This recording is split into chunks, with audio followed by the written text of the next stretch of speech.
sejam bem-vindos a mais uma aula de Geografia. Eu sou a professora Adriele e o tema da nossa aula de hoje são conflitos ambientais locais. Primeiro a gente vai entender o que seria, um conflito. Conflito, no seu conceito, é uma situação que envolve um problema, uma dificuldade e pode resultar posteriormente em confrontos, geralmente entre duas partes ou mais, cujos interesses, valores e pensamentos observam posições absolutamente diferentes e opostas. Então, conflito seria o quê? Seria a diferença, Seria quando duas partes ali estão em conflitos em um propósito, pensam diferente, Querem algo de forma diferente. A gente tem aí os conflitos ambientais, Nos últimos 60 anos, pelo menos 40% de todos os conflitos internos tiveram alguma relação com a exploração de recursos naturais.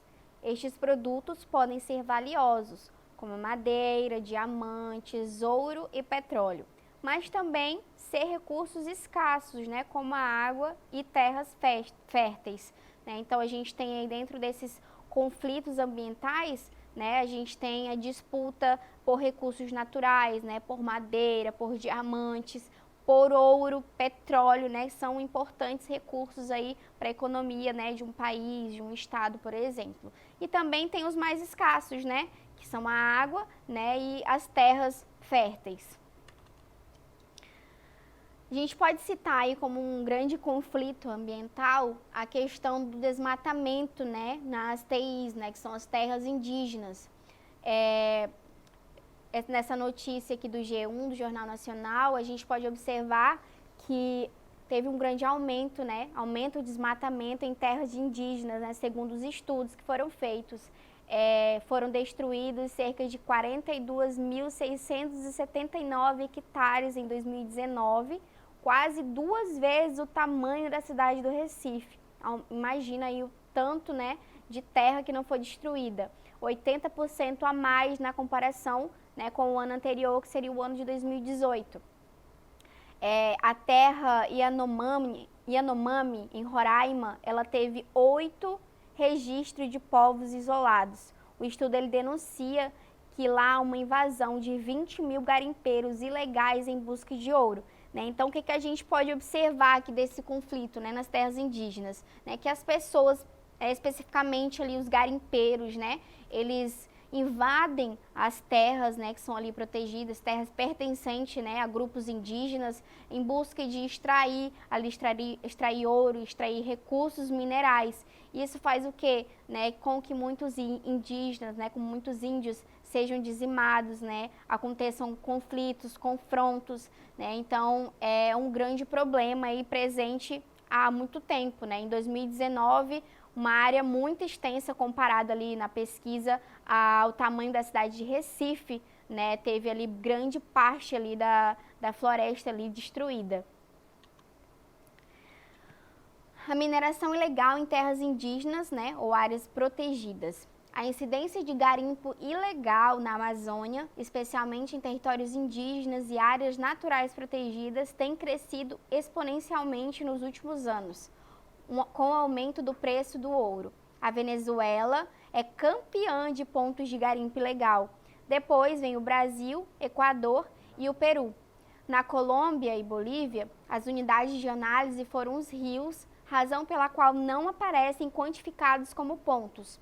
Além dos danos ambientais produzidos pelo desmatamento e a abertura de crateras no solo, o mercúrio utilizado na extração do ouro contamina rios, peixes e populações que têm o pescado como base de sua alimentação. Então, a gente pode perceber o quê?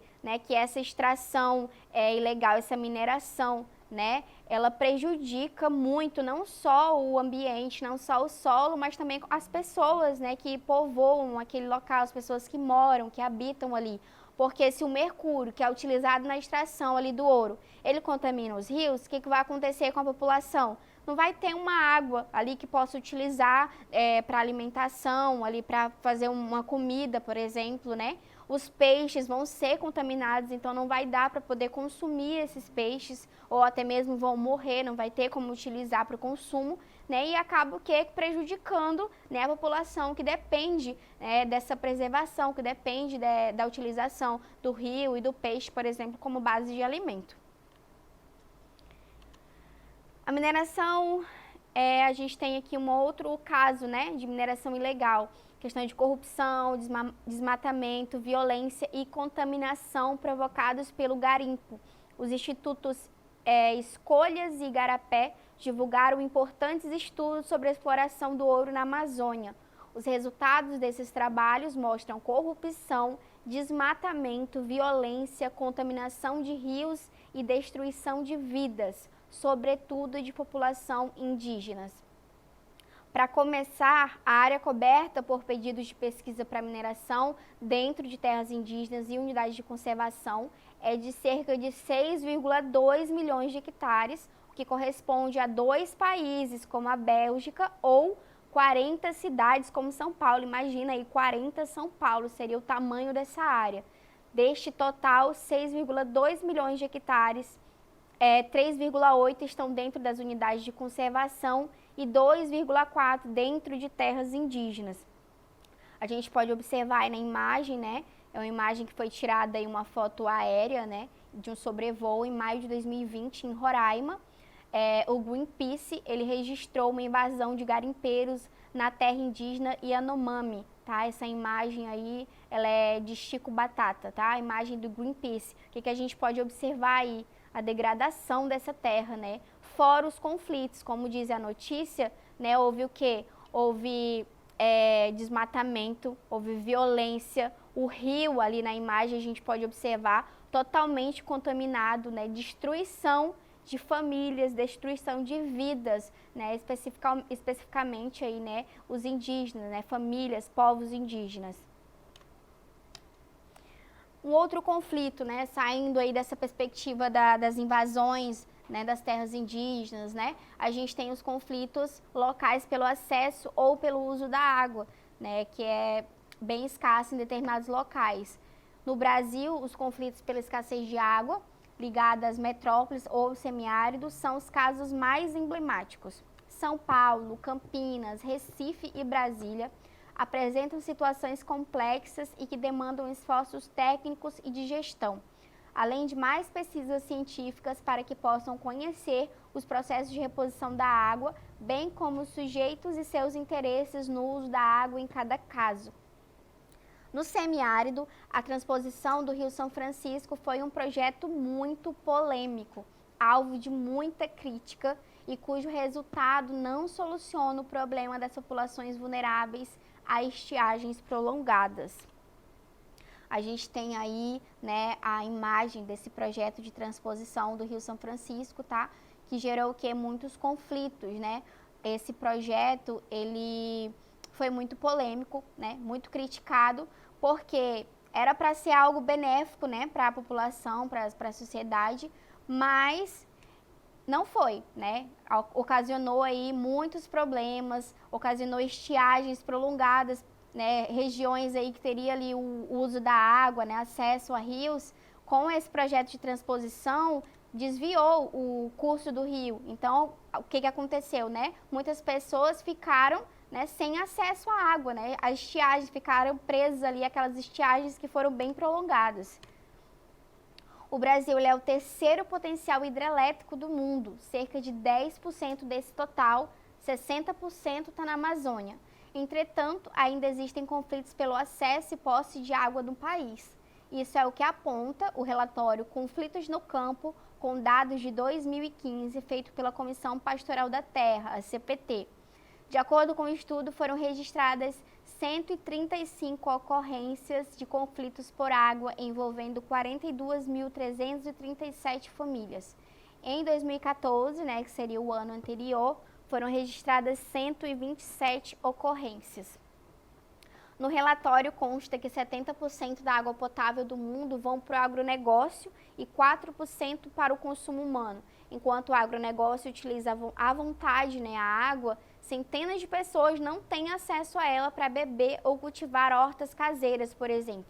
A ONU adverte que em 2030, pelo menos 40% da população sofrerá com a escassez de água. Atualmente, cerca de 1 bilhão de pessoas não têm acesso à água potável. Outro dado importante seria que de 1,8 milhões de crianças morrem por ano em consequência de doenças oriundas de água suja e falta de saneamento.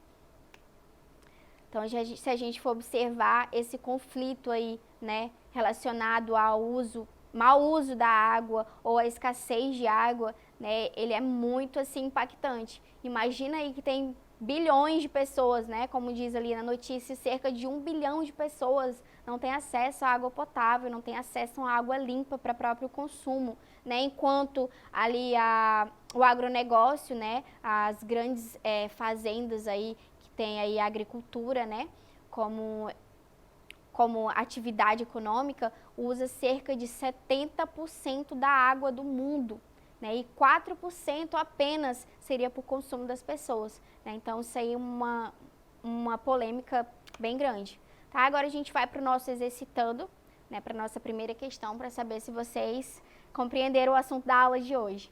Os conflitos ambientais são gerados a partir de divergências de opiniões entre duas ou mais camadas de uma sociedade que ocupam a mesma área de habitação ou de preservação ambiental. Com base nessa afirmação, pode-se concluir que, alternativa A, todo conflito ambiental gera uma guerra armada. Alternativa B, dos conflitos ambientais, na maioria dos casos, não resultam incidentes com as partes envolvidas ou óbitos.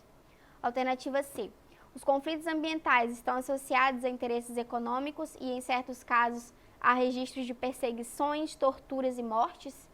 Ou alternativa D, só existe conflito ambiental na região amazônica, né, no Brasil. Qual que seria a resposta correta? Alternativa C, tá? Para quem pensou aí responder a alternativa C, os conflitos ambientais eles estão associados a interesses econômicos e em certos casos, né, há registros, né, de perseguição, de torturas e mortes, como é o caso que a gente estava vendo anteriormente da questão aí das invasões, né, às áreas de preservação ou as invasões nas terras indígenas, né, que tem muitos conflitos aí entre mineradores, né, e povos indígenas. Então é isso. Essa foi a nossa aula de hoje. Para mais aulas como essa, acesse a plataforma Eduque e até a próxima.